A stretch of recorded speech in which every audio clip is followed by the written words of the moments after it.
Paz, igreja! Tudo bem com vocês? Então, nesse vídeo de hoje eu quero aqui ler o livro, algumas partes do livro A Face Oculta do Amor, que fala sobre o espírito da sensualidade. É um espírito maligno que atua no campo das influências. Esse livro me foi recomendado por uma pessoa que cuidou de mim, uma pastora, que hoje ela já não se encontra mais aqui no Brasil, ela está nos Estados Unidos, desempenhando lá um ministério. E esse livro, irmãs, me impactou muito. Eu já li algumas partes dele aqui, eu ia no canal algum tempo atrás, irmãs, um bom tempo atrás, e eu resolvi dar prosseguimento, e eu vou começar tudo novamente, desde o início do livro. Vou deixar o link aqui embaixo, você procura, tem vários livros aqui embaixo da Amazon. Se você quiser adquirir, comprar pela Amazon, fique à vontade. Mas é um livro que me impactou muito, É o nosso primeiro livro de fé e prática, primeiro deve ser a Bíblia. E precisamos sim ler outros livros, da fé cristã para crescer em graça e em conhecimento, tá bom?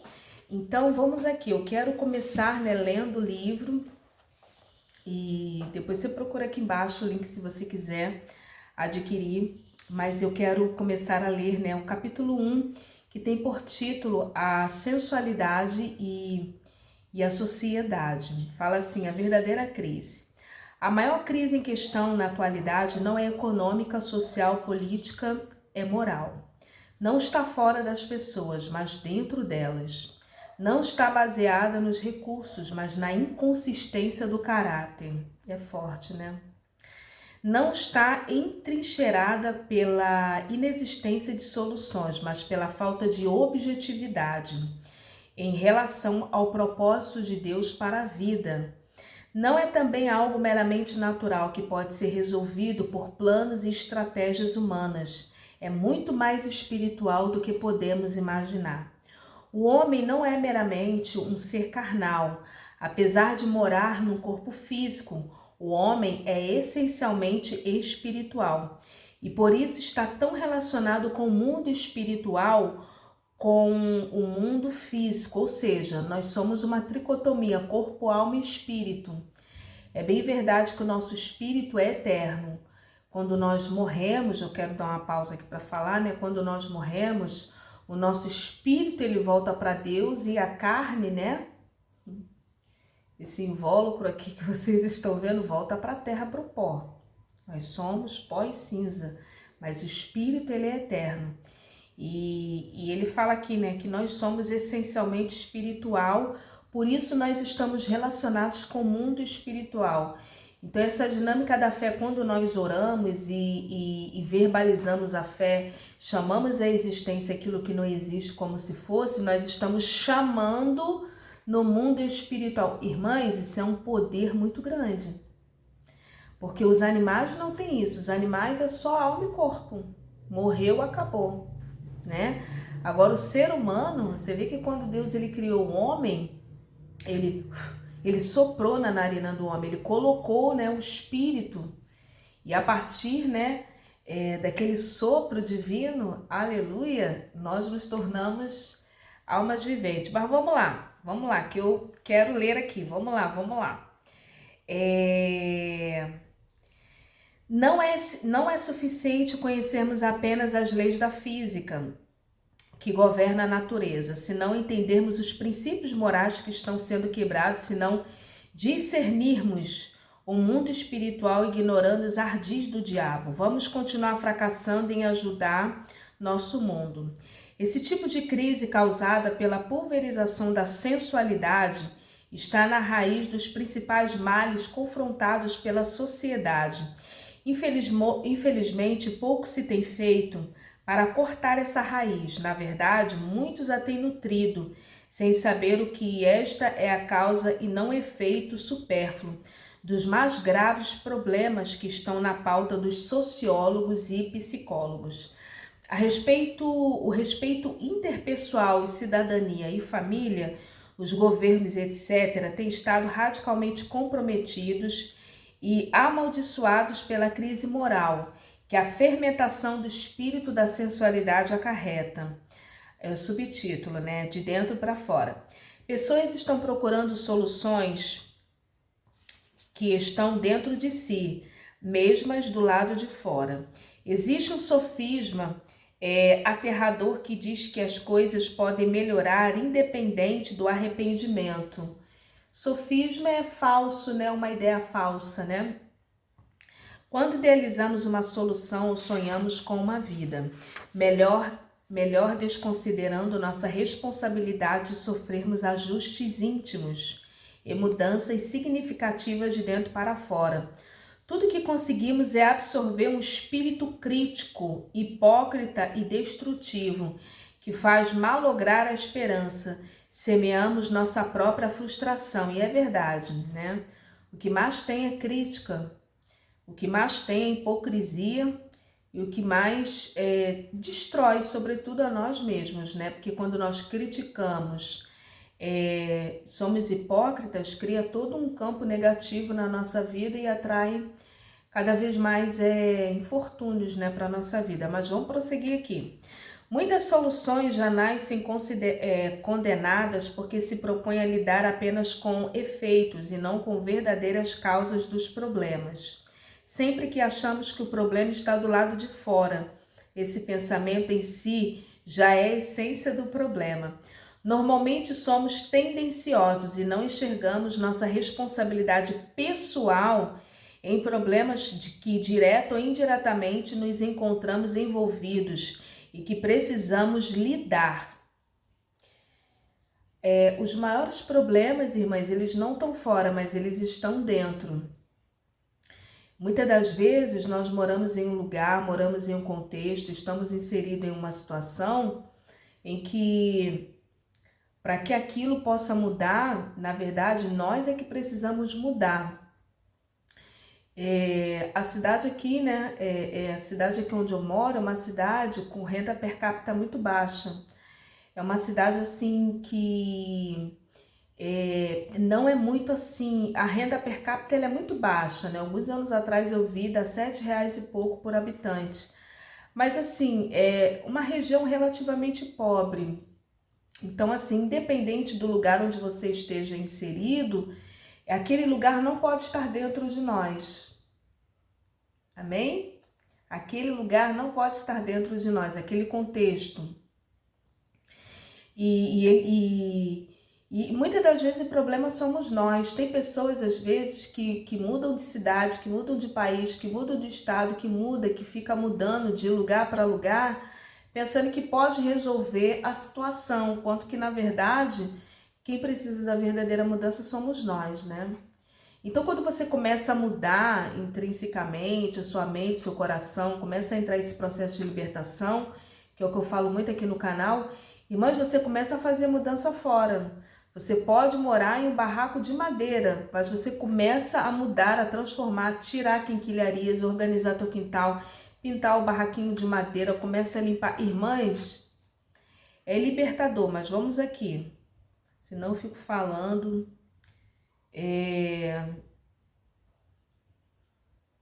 Normalmente somos tendenciosos e enxergamos a nossa responsabilidade. Repito, normalmente somos tendenciosos e não enxergamos nossa responsabilidade pessoal em problemas que direto ou indiretamente nos encontramos envolvidos e que precisamos lidar. Essa insensibilidade nos rouba o potencial de sermos a solução ou parte significativa dela, além de nos levar apenas a deduções falsas ou incompletas. O coração se torna endurecido por uma sutil fermentação do orgulho. Tudo que conseguimos é confirmar nossa lógica que os outros estão errados ou que situações externas precisam ser alteradas, mesmo quando nós mesmos é quem estamos sendo o pivô do problema. Irmãs, isso é orgulho, é petulância, é arrogância. Achar que o outro está errado, que o outro não é obrigado a pensar e agir conforme nós queremos, não. Isso é orgulho. Às vezes nós achamos que orgulho é outra coisa, né?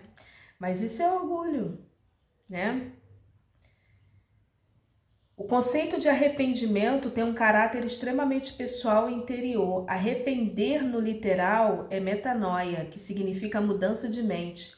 Essa perspectiva de flexibilidade para sofrer ajustes motivacionais e prover iniciativas de reconciliação é a chave do desenvolvimento do indivíduo e do seu meio.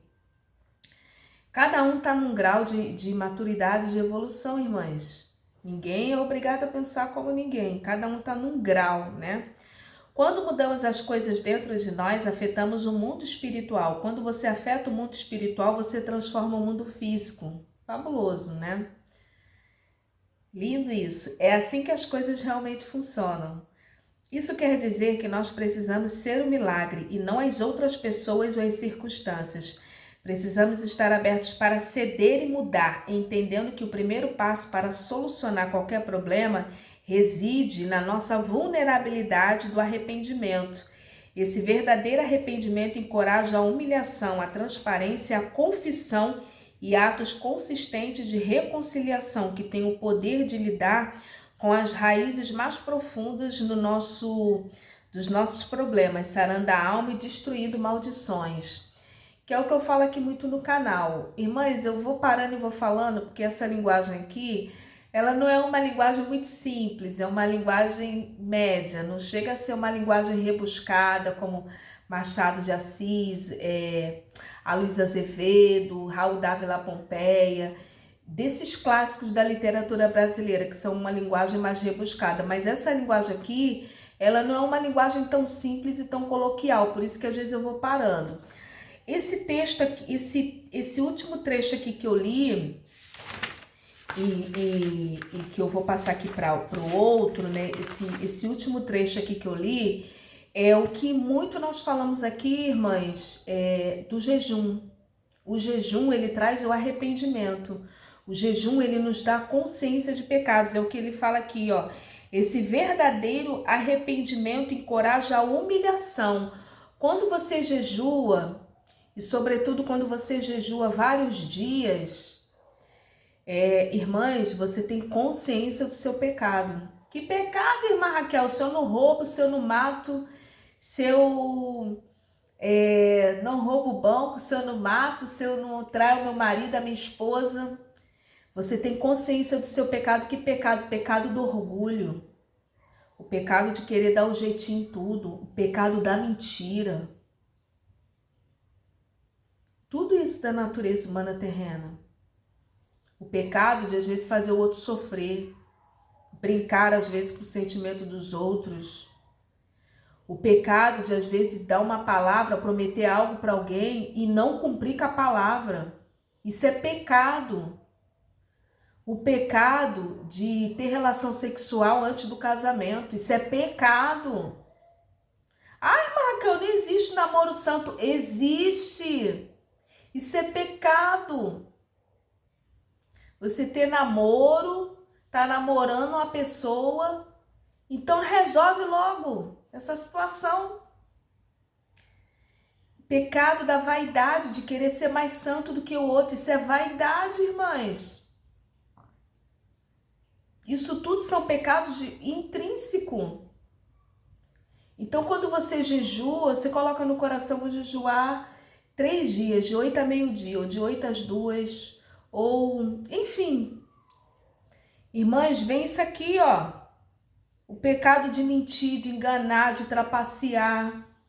E às vezes o outro tá sabendo, porque é homem e mulher de Deus. Mas o grau de evolução daquela pessoa é tão rudimentar, irmãs. E a Bíblia diz, repreende um tolo que tu vai tomar afronta para si, mas repreende o sábio e ele te amará.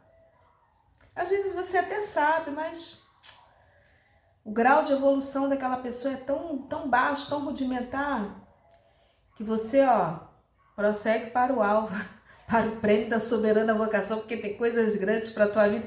Você não pode perder tempo com esse tipo de gente, que ainda está muito na superficialidade. O pecado, irmã, de santarrão, de santarrona. Ah, porque eu não uso esmalte, porque eu não uso maquiagem. porque eu não pinto os meus olhos, porque eu não pinto meus cabelos, porque eu sou isso aqui, de querer ser mais santo do que eu. Isso é vaidade. Ir no lugar, entregar a profecia da carne, porque se não entregar, não vão achar mais que você é homem de Deus, o profeta profetiza. Isso é vaidade. Vaidade dos sentidos. Então, eu tô lendo aqui, esse verdadeiro arrependimento encoraja a humilhação. Irmãs, quando você jejua vários dias seguidos, você tem o arrependimento e consciência dos seus pecados, e é um arrependimento que você se humilha diante de Deus e fala: Senhor, me perdoa. Me perdoa, porque na nossa humanidade nós achamos que somos os bons, que não precisamos de mudança não preciso jejuar não, eu não tenho orgulho, eu não tenho problema com orgulho, não tenho esse pecado não.